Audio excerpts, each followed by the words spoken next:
Hello student, this is Raman. Welcome back in route to success. तो हम बात कर रहे थे हमारे चैप्टर नंबर 7 कोऑर्डिनेट ज्योमेट्री के बारे में, जिसमें हमने 7.1 करी, उसके कुछ एक क्वेश्चन करे। उम्मीद करती हूँ आपको समझ आए होंगे, हिंदी और इंग्लिश दोनों मीडियम के बच्चों को। आज हम स्टार्ट करेंगे हमारी 7.2, जिसमें हम सबसे पहले उसके बेसिक कंसेप्ट के बारे में पढ़ते हैं कि उसमें बेसिक क्या क्या चीजें हैं, क्योंकि जब हमने 7.1 करी थी उसके भी बेसिक समझे थे। अगर आप सबसे पहले बेसिक समझ लेते हैं तो आपके जो क्वेश्चन होते हैं वो आसान हो जाते हैं कंपैरेटिवली बाद में, कि हम क्वेश्चन के साथ साथ समझे कि इसमें ये चीज होगी, इसमें ये चीज होगी। उससे पहले हम अगर बेसिक के बारे में जान लेंगे तो हमें ये थोड़ी सी समरी रहेगी कि हमारा जो टॉपिक चल रहा है वो किस पे चल रहा है। तो आज हम बात करते हैं हमारे सेक्शन फॉर्मूला के बारे में या विभाजन सूत्र के बारे में, कि हमारा सेक्शन फॉर्मूला क्या होता है, उसमें हमें किस टाइप के क्वेश्चंस पुट हो सकते हैं और किस टाइप के नहीं हो सकते। तो चलिए स्टार्ट करते हैं। सबसे पहले देखिए, हम लास्ट क्लास के बारे में थोड़ा सा याद कर लेते हैं कि हमने लास्ट क्लास में कौन सा फॉर्मूला यूज करा था, डिस्टेंस फॉर्मूला या दूरी सूत्र। उसके बाद में हमने बहुत सारे तरीकों से बताया था कि वो वर्ग है या स्क्वायर है या उसके अलावा रेक्टेंगल या आयत है, या उसके अलावा हमने रोम्बस या फिर पैरेललोग्राम यानी कि समचतुर्भुज और समांतर चतुर्भुज के बारे में बताया था। आज हम बात करेंगे, आज हम सिर्फ एक स्ट्रेट लाइन में बात करेंगे, जिसमें दे रखा होगा कि आपको विभाजन सूत्र बताना है। विभाजन सूत्र का मतलब क्या होता है? अगर हमारे पास ये देखिए, ये एक स्ट्रेट लाइन है, इसके कोऑर्डिनेट P है, यानी कि इसके निर्देशांक इसके Q है। इसका क्या होगा? x1 y1 निर्देशांक होगा, इसका क्या होगा? x2 y2 निर्देशांक। मान लो कि मैंने इस पूरी लाइन को कहीं से भी कट कर दिया, यानी कि यहां से कट कर दिया। यहां से कट करने पे हमें क्या बताना होगा? यहां से कट करेंगे तो डेफिनेटली अगर वो ज्योमेट्रिक प्लेन में है, ज्योमेट्रिक प्लेन में होगा तो इसके कोई ना कोई कोऑर्डिनेट्स तो होंगे। तो इसके हमारे पास कोऑर्डिनेट्स की बात करें, इस P पॉइंट के कोऑर्डिनेट्स x और y हो सकते हैं। इसके बाद अब ये देखिए कि ये किसी एक रेशो में तो कटा होगा, कि यहाँ कोई, जैसे अगर ये बिल्कुल मिड पॉइंट में कट रहा है तो 1:1 आता, कि ये 1:1 में लाइन कटी हुई है तो ये पॉइंट क्या है? मिड पॉइंट है। कभी कभी क्या हो जाता है 1/2 और 1 में, कभी कभी हम क्या देते हैं 2:1 में। इस तरह से इस ये जो यहां से हम इंटरसेक्ट कर रहे हैं तो हमारे पास क्या बच रहा है? दो हिस्से बच रहे हैं और उन दोनों हिस्सों का अनुपात या रेशो कुछ हो सकता है। तो उसको हम किससे लेट कर लेते हैं? m1:m2। अब विभाजन सूत्र में हम क्या फाइंड करते हैं? सबसे बड़ा कंसेप्ट तो यही है कि विभाजन सूत्र में हम फाइंड क्या करते हैं? विभाजन सूत्र में या फिर सेक्शन फॉर्मूला में हम इस P के कोऑर्डिनेट्स फाइंड करते हैं। इस P के कोऑर्डिनेट्स फाइंड करेंगे कि ये P के कोऑर्डिनेट्स हैं, वो आते हैं हमारे किससे? सेक्शन फॉर्मूला से। अब हम बात कर लेते हैं, देखिए सेक्शन फॉर्मूला।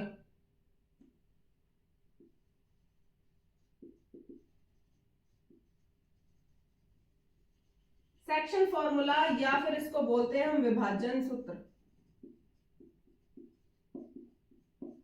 क्या होता है सेक्शन फॉर्मूला? अब देखिए इसमें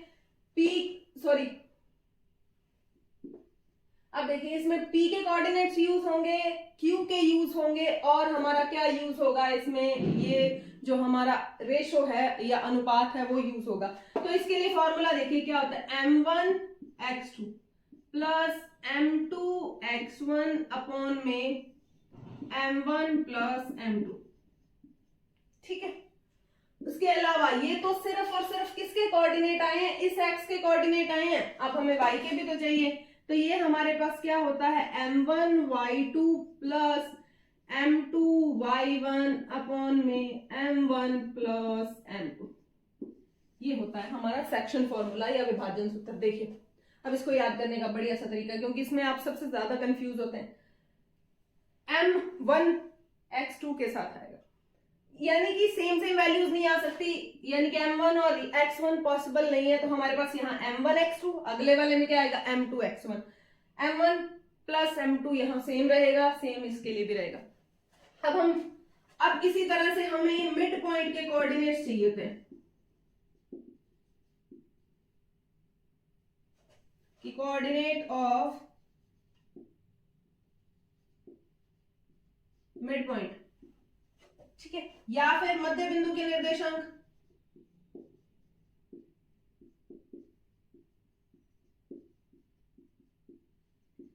अब अगर मैं बात कर लूं मिड पॉइंट की, तो मिड पॉइंट एक लाइन होगी, ये मिड पॉइंट यानी कि इसके बीच में होगा बिल्कुल वो पॉइंट। इसको आप लेट कर लो a x1 y1, इसको x2 y2, ये b है। तो ये जो P पॉइंट है वो इसका क्या है, मध्य बिंदु है। इसका मतलब क्या, इतना हिस्सा और इतना हिस्सा दोनों हिस्से क्या होंगे, बराबर होंगे। तो यहाँ पे अनुपात क्या बनेगा, 1:1। ये चीज समझनी बहुत जरूरी है। अब इसके हमें क्या चाहिए, एक्स वाई के निर्देशांक चाहिए, ये वाले निर्देशांक चाहिए, ये वाले कोऑर्डिनेट चाहिए। इनके लिए अब देखिए फॉर्मूला, विभाजन सूत्र या सेक्शन फॉर्मूला यूज करें। m1 की जगह यहाँ पे क्या बनेगा, 1। तो हमारे पास क्या आएगा, 1m(x2) प्लस 1x1 अपॉन में 1 + 1। इसमें भी देखिए 1y2 प्लस 1 × y1 अपॉन में 1 + 1। ये m1 m2 की वैल्यू है ना। अब देखिए हमारे पास यहाँ क्या बनेगा, x2 प्लस x1 अपॉन में 2, और यहाँ y1 प्लस y2 अपॉन में, यानी कि क्या आएगा, 2 आएगा। तो ये मध्य बिंदु के निर्देशांक या मिड पॉइंट के कोऑर्डिनेट्स होते हैं। उम्मीद करती हूँ कि आपको ये सारा का सारा कंसेप्ट समझ आया होगा। इस जो 7.2 है, हमारा पूरा का पूरा जो चैप्टर है 7.2 एक्सरसाइज है, वो इसी कंसेप्ट पे चलेगी। तो आपको इसे बहुत अच्छे से दिमाग में रखना है कि क्या चीज क्या होती है। अब चलिए हम स्टार्ट करते हैं आज के हमारे क्वेश्चंस पे।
अब देखिए, अब हम स्टार्ट करते हैं हमारे 7.2 के आज के फर्स्ट क्वेश्चन पे। इसमें हमें कौन सा फॉर्मूला अप्लाई करना है, वही सेक्शन फॉर्मूला या फिर हमारा विभाजन सूत्र। एक सीधी सी बात याद रखना, विभाजन सूत्र किस लिए यूज होता है, कौन से कोऑर्डिनेट्स के लिए, जिस बिंदु पे विभाजित करता है या फिर उसको क्या करता है, इंटरसेक्ट करता है। अब इस क्वेश्चन में हमें क्या दे रखा है कि उस बिंदु के निर्देशांक ज्ञात कीजिए जो बिंदुओं -1, 7 व 4, -3 को मिलाने वाले रेखाखंड को 2:3 में विभाजित करता है। यानी कि हमें उस पॉइंट के कोऑर्डिनेट्स बताने हैं। कौन से पॉइंट के कोऑर्डिनेट्स, जो 2 पॉइंट्स हैं हमारे पास, ये A है और ये B है। 2 पॉइंट्स है हमारे पास, कौन कौन से, ये हमारा क्या है, A पॉइंट। A पॉइंट क्या है हमारे पास, -1 और 7। B क्या है, 4 और -3। इन दोनों पॉइंट्स को अगर हम ज्वाइन करते हैं तो उन्हें क्या करता है, एक रेशो में इंटरसेक्ट करे, कौन से रेशो में, 2:3 में वो इंटरसेक्ट कर देता है, उस पॉइंट के हमें कोऑर्डिनेट्स बताने। क्वेश्चन समझ आया कि हमें इस पॉइंट के कोऑर्डिनेट्स बताने हैं जब हमारे दो पॉइंट दे रखे हों और दो पॉइंट को वो पॉइंट कहाँ 2:3 में क्या कर दे, इंटरसेक्ट कर दे, यानी कि दो बिंदुओं की एक लाइन है, उसे कौन सा कोई एक बिंदु विभाजित कर रहा है, किस अनुपात में, 2:3 में, तो आपको बताने हैं उस बिंदु के निर्देशांक। इस बिंदु के निर्देशांक बताने के लिए हम कौन सा फॉर्मूला यूज करते हैं, सेक्शन फॉर्मूला, या फिर क्या, कौन सा, विभाजन सूत्र। अब देखिए, तो हमें क्या चाहिए, pxy चाहिए ना, इसके लिए फॉर्मूला हमारा कौन सा होता है, m1x2 प्लस m2x1 अपॉन में m1 प्लस m2, ठीक है, ये x का कोऑर्डिनेट। इसी तरह y का कोऑर्डिनेट देखिए क्या आएगा, m1y2 प्लस m2y1 अपॉन में m1 प्लस m2, हम इसी को यूज करेंगे। अब देखिए, जहां भी रेशियो आता है उसके ऊपर छोटा सा लिख लीजिए m1 m2, ठीक है, इसको x1,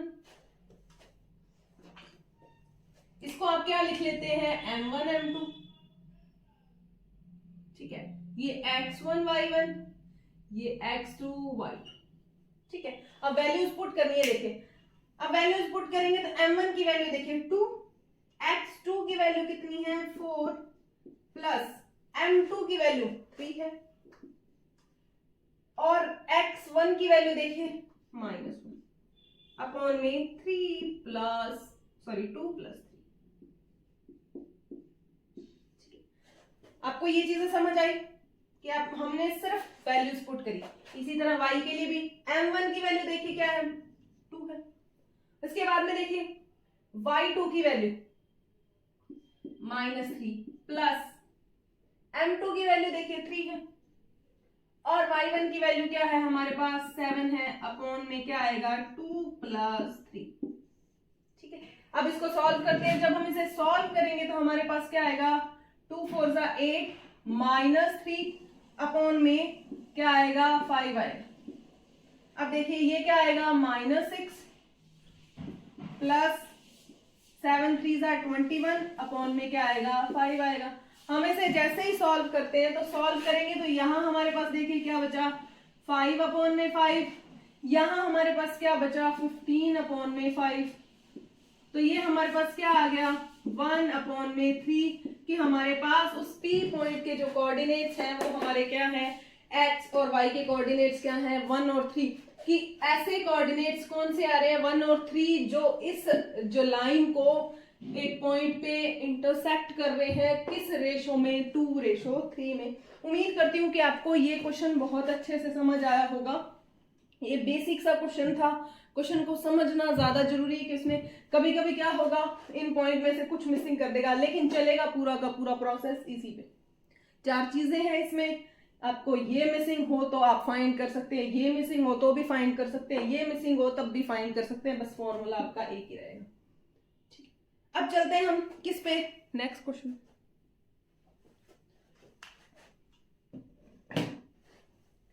चलिए तो हम स्टार्ट करते हैं इसके सेकंड क्वेश्चन पे। क्वेश्चन को पढ़िए कि हमारे पास दो बिंदुओं, इस बिंदु को हम A लेट कर लेते हैं, इसको B लेट कर लेंगे, दो बिंदुओं को जोड़ने वाले एक रेखाखंड को समत्रिभाजित करने वाले बिंदुओं के निर्देशांक ज्ञात करें, या फिर हमें कहा जाए कि दो पॉइंट्स है और उन दोनों पॉइंट को ज्वाइंट करते हैं तो उसको इक्वल 3 पार्ट्स में डिवाइड करने वाले पॉइंट्स बताइए कि कौन कौन से पॉइंट्स होंगे। तो देखिए सबसे पहले ये हमारी एक लाइन है, ये एक लाइन है, यहाँ पे A के कोऑर्डिनेट्स क्या है 4 और -1, B के कोऑर्डिनेट्स देखिए क्या हो गए -2 और -3, ठीक है।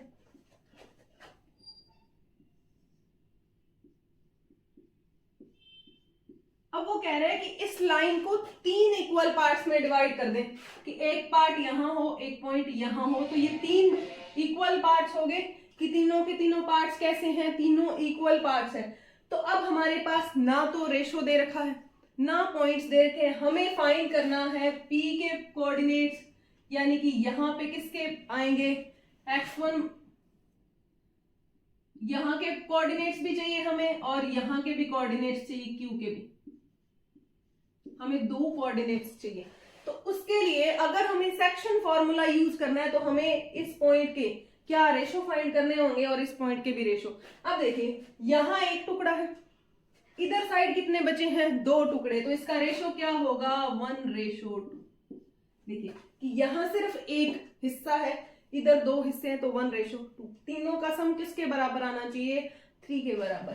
इसके देखिए इधर वाली साइड हमारे कितने पार्ट्स हैं 2 हैं, और इसका आ जाएगा 2:1।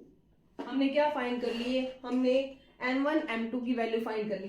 अब चलते हैं, अगर हम ए बी लाइन ले रहे हैं तो फर्स्ट कि सबसे पहले हम क्या करते हैं ए बी लाइन लेते हैं, ये रही ए बी। अब देखिए हमारा सेक्शन फॉर्मूला एक ही रेशो के लिए अप्लाई हो सकता है, सारों के लिए तो नहीं हो सकता। तो हम किसकी वैल्यू फाइंड करते हैं, सबसे पहले पी एक्स वाई की। तो पी एक्स वाई की वैल्यू चाहिए हमें। ए के कोऑर्डिनेट्स क्या है 4 और -1, बी के कोऑर्डिनेट्स देखिए -2 और -3 है। इसके लिए 1:2 का रेशो या अनुपात दे रखा है। अब इसके लिए फाइंड करते हैं, देखिए ये क्या आएगा पी एक्स वाई के लिए सेक्शन फॉर्मूला हमारा क्या होता है m1x2 प्लस m2x1 अपॉन में m1 प्लस m2। अगला देखिए क्या आएगा m1y2 प्लस m2y1 अपॉन में m1 प्लस m2। हमारे पास ये है। अब वैल्यूज पुट कर दीजिए। अब हम देखना कोऑर्डिनेट्स लेट करते हैं। ये हमारा क्या हो गया m1 रेशो m2, ये x1 y1, ये x2 y2, सेम पहले वाले क्वेश्चन के जैसा।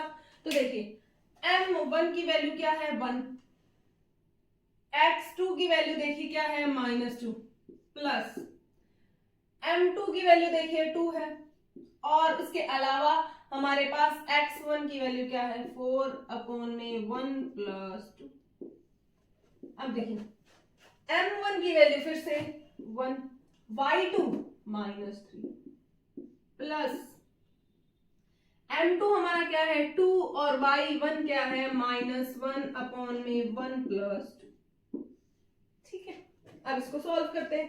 इसको सॉल्व करेंगे तो हमारे पास देखिए -2 प्लस 8 अपॉन में क्या आएगा 3, और इसके देखिए क्या आएंगे -3 माइनस का क्या आएगा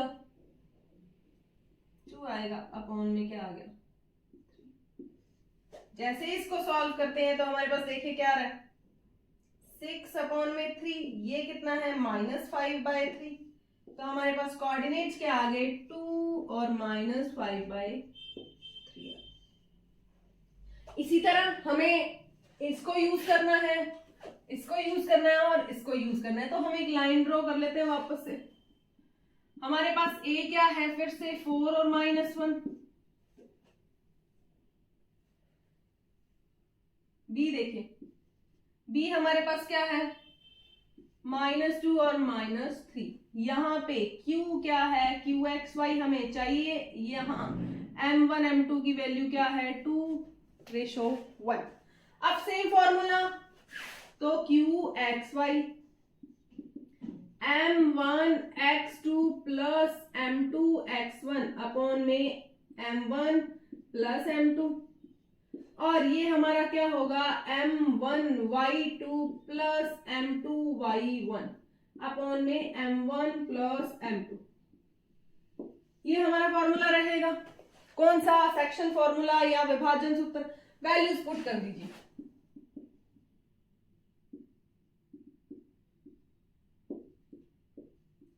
अब देखिए वैल्यूज पुट करेंगे तो हमारे पास क्या आएगा m1 की वैल्यू 2 है, इसके बाद में x2 की वैल्यू -2 प्लस m2 की वैल्यू 1 है और x1 की वैल्यू देखिए 4 है अपॉन में 2 + 1, और इसके हमारे पास देखिए m1 की वैल्यू 2 है और y2 की वैल्यू -3 प्लस m2 की वैल्यू 1 है और y1 की वैल्यू क्या है -1 अपॉन में क्या आएगा 2 + 1। तो हमारे पास देखिए -4 + 4 अपॉन में 3 और इसके कोऑर्डिनेट्स हमारे पास क्या आ जाएंगे -6 -1 अपॉन में 3। तो हमारे पास आ जाएंगे ये 0 आ जाएगा, ये -7/3 आ जाएगा।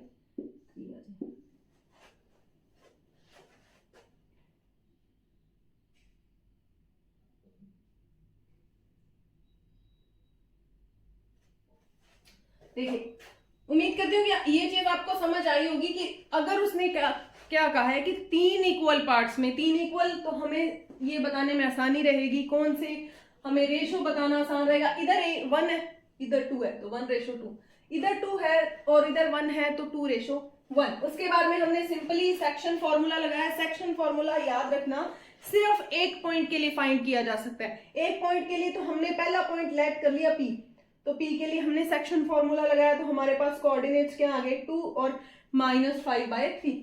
और उसके बाद में हमने सेक्शन फॉर्मूला दूसरे पॉइंट Q के लिए लगाया तो हमारे पास जो कोऑर्डिनेट्स आए हैं वो क्या आ गए 0 और -7/3। उम्मीद करती हूँ कि ये क्वेश्चन आपको बहुत अच्छे से समझ आ गया होगा और इसी क्वेश्चन के साथ हम आज की क्लास को खत्म करते हैं। बाकी पे हम बात करेंगे हमारी नेक्स्ट क्लास में, क्योंकि अगर आपने एकदम से ज्यादा पढ़ लिया ठीक है तो आप क्या कंफ्यूज हो जाएंगे। तो कल हम एक नए पैटर्न के क्वेश्चन करेंगे। आज के लिए इतना सफिशिएंट है। उससे पहले अगर आपको वीडियो पसंद आ रही है तो आपको वीडियो को लाइक करना है, शेयर करना है और हमारे चैनल को सब्सक्राइब करना है। और आपके अगर कोई भी डाउट्स हैं, सजेशंस हैं तो आपको कमेंट बॉक्स में शो कर देने हैं, ताकि हम एक दिन जो आपके सारे के सारे डाउट्स हैं उन पे डिस्कशन कर सकें। चलिए तो थैंक यू। बाकी में हम बात करते हैं हमारी नेक्स्ट क्लास में।